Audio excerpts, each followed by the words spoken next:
We call these segments Capitol Spotlight.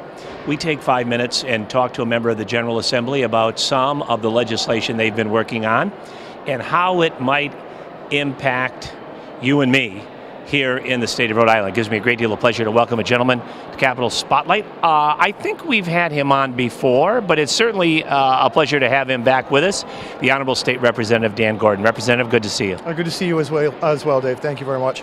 You know, again, we like to take these opportunities and talk to people that serve in the Rhode Island House about some of the legislation they've been working on.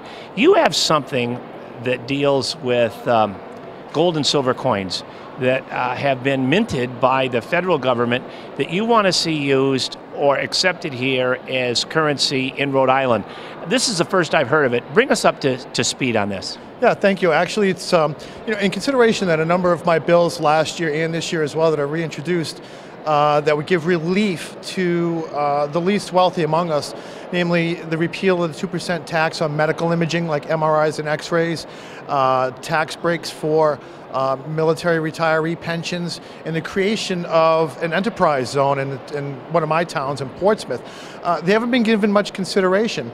So I've looked to this piece of model legislation that was passed last year in Utah called a sound money bill. The Constitution authorizes the use of gold and silver coinage by the states that are minted by the U.S. government.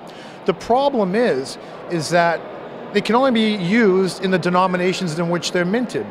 However, for example, a $1 coin in gold, its metal content is worth approximately 40 some odd dollars. To make it simple, this would give the opportunity to individuals as well as other companies to use this mechanism to invest.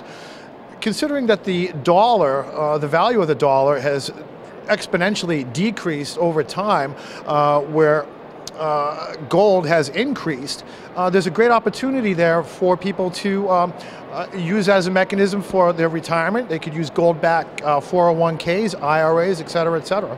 Well, let me ask you this. What's stopping them from doing that right now? Why couldn't a person use the gold and silver coins if they wanted to invest? I know a lot of people are. The value, as you say, is pretty high right now. What stops them from doing it right now?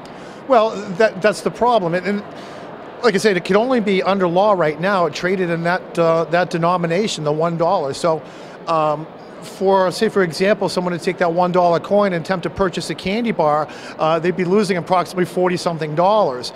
This would allow, and it wouldn't mandate, but it would allow businesses to accept that coinage at fair market value for what its actual metal content is worth. I see what you're saying. So if a person were to convert that gold coin to, let's say, cash, the value of the dollar 20, 30 years from now may not be the same. Yeah, absolutely. And here's another prime example. I believe it's pre-1920s silver dimes that had a high silver content. Right now, with the approximate price of gasoline being about $4, you could use 2 of those 10-cent pieces to buy a gallon of gasoline, effectively making the price of gas 20 cents a gallon. I see what you're saying. Now, I know, too, you've been concerned about other civil matters, civil liberty issues, as well as preserving habeas corpus here in Rhode Island.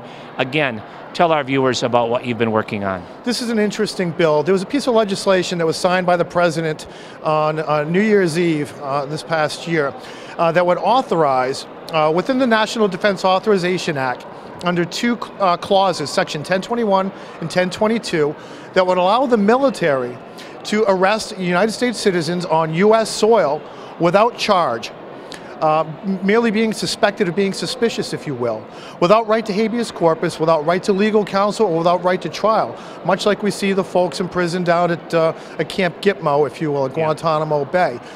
This is clearly unconstitutional. And as I'd said in one of my statements and given to the national media, that before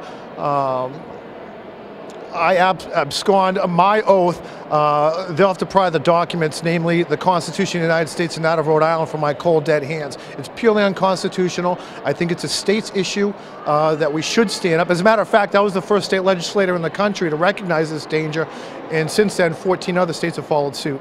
Representative Gordon, thank you so much for taking time out of what is a busy session schedule. Thank you for talking to us, and my best to you and your colleagues in the Rhode Island House. My pleasure, and thank you very much for having me.